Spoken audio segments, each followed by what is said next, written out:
Okay, hello, welcome back guys. This is your DIY assistant. In the previous video, I was teaching you guys about how to start up a wiring in a building where you did not pipe. That is a mysterious lesson actually, and it is a very good one. So you want to watch that very video if you want to know about how to start up a wiring in a building where you did not do the piping. In this very second episode, I'm going to be teaching you guys some technical terminologies and some tricks you need to know about wiring up a building. And these tricks are tricks I acquired during my several years of my training programs as household electrician, wiring up a distribution board or a consumer unit. What's the difference? A consumer unit is just very little and it doesn't have a lot of circuit, while distribution board have a lot of circuit. Now here, this is a typical consumer unit. Some will call it a power circuit, right? Power circuit board, but I call it a consumer unit. There is more of another consumer unit that's smaller like this, all right? It is almost equivalent to distribution board, but most consumer units only have single phase, while distribution board, most DFB have multiple phase and many start block fuses. Now let's go into how to designate circuits in your distribution board. But before we go into that part, it is very important to understand what circuit is and how designating circuit can help you in a lot of ways to wire up any building. Now, a circuit in the normal English understanding is a closed system that is wired to take off power and service either a lighting bulb, a tube, or that's it. A lighting bulb, in as much as it can allow the flow of electricity throughout the circuit, a close and open, that is called a circuit, where you can break the circuit using your switch. But in this very circuit form which I'm talking about, that is not the circuit. That's just a fraction of the circuit. The circuit I'm talking about here is a circuit that services your DFB, your distribution fuse board. And that circuit can consist of different circuits. Let's say, for instance, when you have your house sockets, right? Your socket points where you connect your loads. If you started taking all the socket, let's say that you have 3-bedroom flat that have literally about maybe 15 socket outlets for convenient usage, and you started pulling all those socket outlets to your distribution fuse board, they're going to clog it up and you will have no any circuit breaker left, right? Aside this, it's going to be much more financially intensive, because when you pick up wires and you start heading straight to the distribution board, you're going to spend a lot on the wires. So we don't do that. In order to be more effective in the materials or the parts, you are going to be needing to break them into circuits. So if there are 15 socket outlets in your house, or in the house you're trying to wire up, you will probably need to divide it into 2 segments or 3 segments. If the load that they are using in that house is going to be too much, then divide it into 3 segments. If the load are not going to be too much, then divide it into 2 segments. So which means 8 and 7, right? Or 7, 7. 7 sockets, 7 in one circuit, 7 in another circuit. That's okay. So when you design it to be 7 in one circuit, what I'm trying to say here is you are going to loop the entire 7 socket outlet, and they're all going to come as 2 wires coming into the consumer unit or the distribution board. Hope that is clearly understood. Then when I come up there, you can decide to give them 15 amps or 20 amps. But most of the times it can be 13. Why? Because you have looped different 13 amp socket into one circuit, and therefore that is where you will need to increase the fusing rating or the circuit breaking fusing capacity to higher one, so you can be able to carry out different loads which are going to be connected to those sockets. And a laptop, refrigerators, televisions, you name it.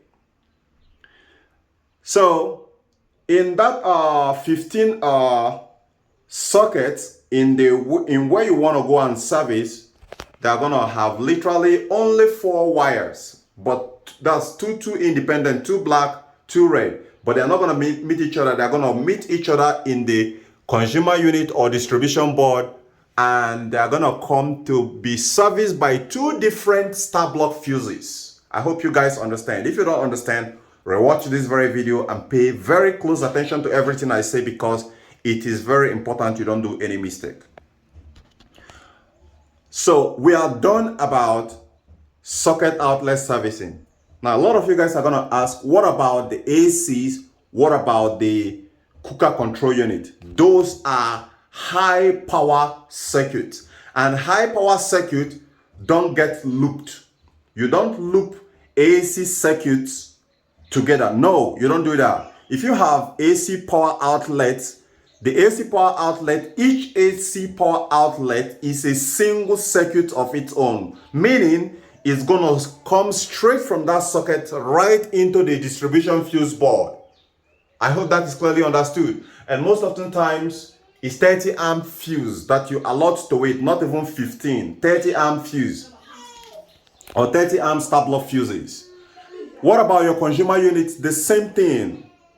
It have that higher rating. Most of the times, people even equip 60 amps for the consumer unit, and it comes straight to the distribution fuse board. It doesn't share star block fuse with any device, with any socket or any circuit inside the house. That is clearly understood, right? Now we want to go into the lighting circuit. So let's say this very video here, all I'm going to be explaining is circuit. Then after this very video, we talk about branch, and I will tell you the secret in branches and how to make them more effective for better control of your lightings and the rest of them. Now let's talk about the circuit in your lighting systems. The lighting systems are your bulbs, your fan, some sort of powers, your smoke detectors. They are part of your lighting system circuit. So in those systems, those lighting circuit, let's say for instance your security lights, right? If you have like up to 10 or 8 security lights, it is very much very pertinent, very more important that you determine how many wattage of light bulbs that you're going to be installing in each of the security light. You know what I'm talking about? Security light, the light that is that shines outside your buildings. If you're going to be using floodlight in them that takes a lot of amperage, then you're going to be needing to divide those circuits. If there are 10 bulbs, you're going to be dividing them into possibly into 3 circuits. And I've explained to you guys how this very circuit works, right? So, but however, if there are low energy consumption light bulbs like LEDs or some others that doesn't take too much wattage, that doesn't take up to 200 watts, then if there are 10 of them, you can allot them to one circuit and you increase the amperage to 15. Yes, between 10 to 15, not 5. I hope that is clear. Now let's talk about the lighting circuit inside the house and the fan. Is the fan supposed to stay as a single circuit? The answer is no, because the fan does not take too much power, and therefore it shouldn't be allotted just a single circuit that's going to come into the star block fuses. Now here is the real deal.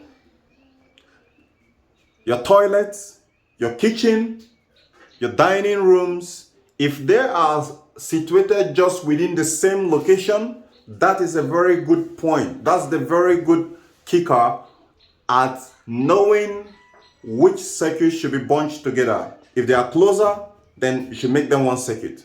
You know the reason why? Because it's easier to troubleshoot when there is a problem.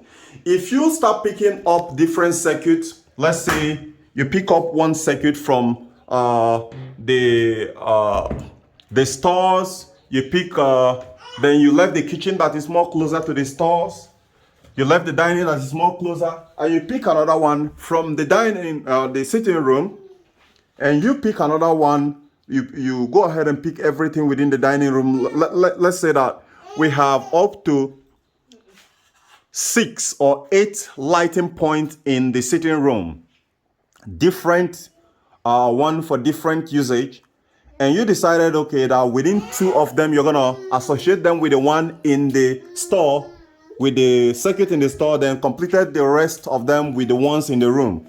You have just created a nightmare. It might not be for yourself, but for someone, it might even be for yourself. For someone who is going to maintain that very building, that electricity in that building in future.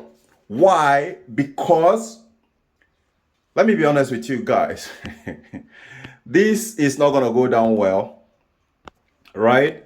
Because at the time you're going to be doing maintenance, if there is any serious problem that prompted that you're going to be needing to check a lot of trace back exactly to the source where the problem is coming from, your head is going to be blown up, right? Especially if the system is not completely looped system of conduit wiring. That's going to be a problem. That is why I said if they are closer, bunch them into one circuit. Like here, you can bring the dining room, the store, the kitchen, and possibly the sitting room into one circuit. Why? Because they are together. Now, but while we are doing this, you also have to consider how many lighting bulbs are there in the kitchen, how many is there in the stores, how many is there in the dining. If you have reached up to like 8 lights already, then you're gonna be needing to break the circuit. Except if you don't want to break the circuit. What I mean by breaking the circuit is you're gonna be making more circuits instead of just bunching all of them in one, right? However, if you don't want to break that circuit, then it means you're gonna be allotting a higher fuse or star block fuse to that very circuit in order to be able to carry up the load that are going to be loaded in that very circuit. So if the sitting room have up to 10 lighting bulbs for easy tracing, for easy troubleshooting, for easy maintenance, make it one circuit.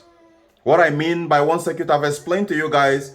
One power, red and neutral. That's red wire and black wire is going to flow straight from the distribution board and down to the switch of the sitting room, right?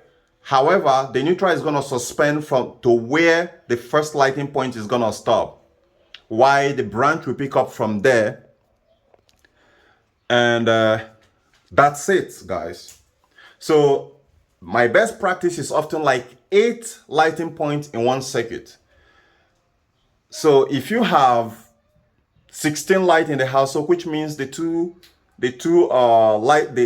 whole house is resting in 2 circuits, which can come into the star block fuse. You can allot them 10 amp fuse. If you have D4 distribution fuse board, which is most often good for 3-bedroom flats, right? This one here, they actually did this one here because they didn't make any wiring for the For the ACs, if suppose there is AC, this should have either a consumer unit or D4 distribution fuse board. The D4 have 12 star block fuses. I hope you guys understand. So, and the D6 has more star block fuses, I think about 16, while D8 has about 20 something or 32 or so, right? Depend on the building. If there are more power points, there are more lightings and more usage utilities, then you increase the distribution board rating to be able to accommodate those wirings. Now I'm going to be drawing into conclusion about circuits, establishing circuits in different part of buildings, be it office, workplace, garage, home. It is pretty much the same thing, and this is the safest. If you follow this very method which I've taught you right now in this very video, trust me when I say, when you finish your electrification, you will be sleeping and snoring anytime, any day without minding what is gonna be the outcome, because the system will not be overloaded. And in as much as the system is not overloaded, there's not gonna be any some sort of the wires burning or any emergency calling that, look, there is a problem in the house or this and that. And even if there is a problem, it's gonna help you anyways to troubleshoot it. All right, so guys, thank you for watching. Do subscribe for more. If you have any question, be sure not to waste time and drop it in the comment section, because I'm gonna be answering it. And if you don't understand anything I say, please do not start any wiring if you don't fully understand this, because you're gonna be creating a time bomb. All right, and if you are already apprenticeship program trying to use this knowledge to level up, I'm setting your boss or your trainee is gonna be wild at your new development or your new experience. So the next episode, we're gonna be talking about the branch. What is branch? How to create branch. And if you understand that, then it is very critical. The branch is some sort of a name, but understanding how branch works is another level of understanding how the electrical system and power distribution in homes, offices, industries works. So guys, I remain your DIY assistant. Don't forget to subscribe to my channel, and I'll catch you in the next episode of Understanding Branch in Electrical System Electrification of Houses. Bye for now. I'll see you later.